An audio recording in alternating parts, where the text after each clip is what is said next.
तो नमस्ते प्रणाम सभी देशवासियों को।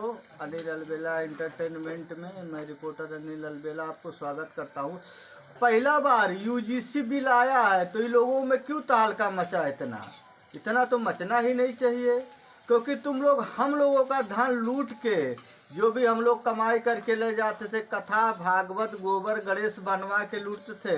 अभी तक तो तुमको ज्ञान नहीं था कि मतलब हम क्या कर रहे हैं। आज पहला बार देश के प्रधानमंत्री जो हैं पहला बार इतना बड़ा बिल लाए हैं, अच्छा काम किए हैं। 10 साल में पहली बार अच्छा काम किए हैं, तो तुमको क्या दिक्कत है भाई? अरे एक साथ में बैठो खाओ ना, कि खाली चाउर दाल बिटोरने घर घर आते हो। अगर सच्चा पंडित हो तो अपने घर पे बैठ के काम करो, दूसरे के घर पे मत जाओ, ठीक है? अब ये सब बात जो आप देश में फैला रहे हो, यूजीसी कानून किसके लिए है? सबके लिए, एक समान सबको करो। और तुम ही लोग बोल रहे थे हिंदू राष्ट्र बनाएंगे, क्या घंटा तुम लोग हिंदू राष्ट्र बनाओगे? जब यूजीसी कानून आया एक बार में कि हम सबको एक साथ मिला के चलते, तो तुम्हारी फटने लगी रोड पे, तुम जाके धरना प्रदर्शन करते हो चौराहे चौराहे। क्या हुआ तुमको? अब यूजीसी बिल में तुम्हारे साथ में खाएं पिए सोएं ओ नहीं, तुम्हारा 17 साल का लड़का जो है उसका पैर 32 साल के लड़के छुए, वो चीज़ अच्छा, उसमें छूत अछूत नहीं है। ये काम हमारे कौन किया? प्रधानमंत्री नरेंद्र मोदी जी पहला बार देशभक्त में पहली बार काम ऐसा किए हैं। चलिए प्रधानमंत्री जी का वीडियो आपको हम दिखाते हैं, क्या ये संसद भवन में बोले हैं। तो आप लोगों ने जो किया अभी तक ले कम नहीं किया। 200 बरस अंग्रेजों ने लूटा, नहीं लूट पाया, हिंदू खतरे में नहीं था। 60 साल का अंग्रेज राज किया, वो भी खतरे में नहीं था। लेकिन आज घड़ी क्या हो गया, तुम लोग खाली हिंदू मुसलमान करके और तुम ब्राह्मणवाद। यहाँ पे आज तक जो ये जो चल रहा है यूजीसी बिल, इसमें पास करवाने कोई मुसलमान नहीं आया। क्यों आप लोग विरोध करते हैं भाई?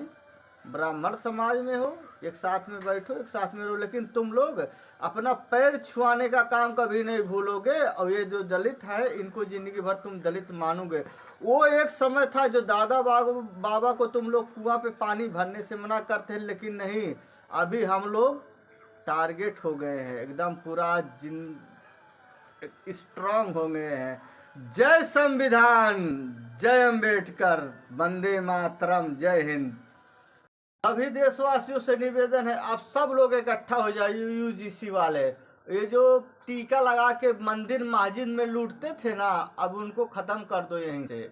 अब यही अपना चांस आया है और कुछ नहीं।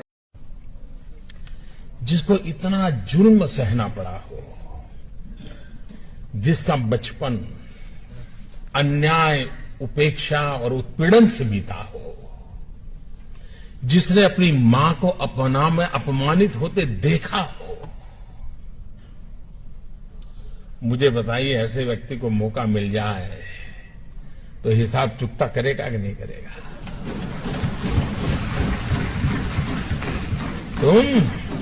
तुम मुझे पानी नहीं भरने देते थे, तुम मुझे मंदिर नहीं जाने देते थे, तुम मेरे बच्चों को स्कूल में एडमिशन देने से मना करते थे। मनुष्य का जो लेवल है ना, वहां ये बहुत स्वाभाविक है। लेकिन जो मानव से कुछ ऊपर है वो बाबा साहब आंबेडकर थे, कि जब उनके हाथ में कलम थी, कोई भी निर्णय करने की ताकत थी। लेकिन आप पूरा संविधान देख लीजिए, पूरी संविधान सभा की डिबेट देख लीजिए, बाबा साहब आंबेडकर की बातों में, वाणी में, शब्द में कहीं कटुता नजर नहीं आती है, कहीं बदले का भाव नजर नहीं आता है। उनका भाव यही रहा। और वो भाव क्या था? मैं अपने शब्दों में कह सकता हूं कि कभी कभार खाना खाते समय दांतों के बीच हमारी जीभ कट जाती है, लेकिन हम दांत तोड़ नहीं देते हैं। क्यों? क्योंकि हमें पता है दांत भी मेरे हैं, जीभ भी मेरी है।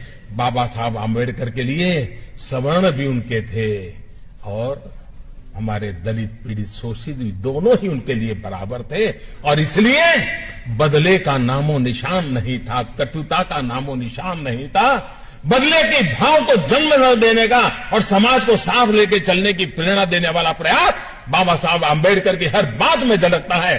और ये देश